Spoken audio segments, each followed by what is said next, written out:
21ویں داستان کہ ایک سوداگر اپنے گھر میں کھانا کھاتا تھا اور ایک سوار آ کر شریک ہوا اور گھوڑا اس کا مرا تو قاضی کے پاس جا کے خود مقدمہ ہارا۔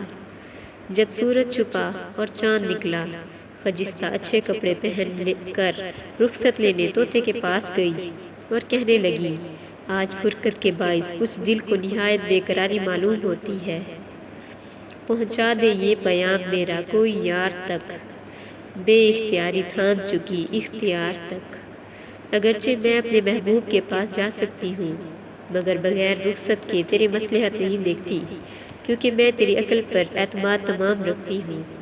اگر آج کی شب رخصت دے تو تمام عمر تیری احسان مند رہوں گی اور دعائیں دیا کروں گی۔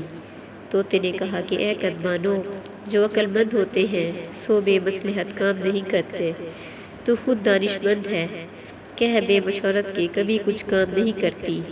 یہ سچ ہے کہ اگر کوئی خدا نخواستہ تجھ سے دشمنی کرے گا تو ہرگز اپنے شعور کے سبب اور تدبیر کی راہ سے کسی بلا میں نہ پڑے گی، جس طرح ایک سوداگر نے اپنے علم اور دانائی کی راہ سے ایسا ہیلا کیا کہ پشیمان نہ ہوا۔ دانا کو کسی طرح سے ذلت نہیں حاصل، حرمت نہیں رکھتا ہے کسی طرح سے جاہل۔ خجستہ نے پوچھا، اس کی حکایت کیوں کر ہے؟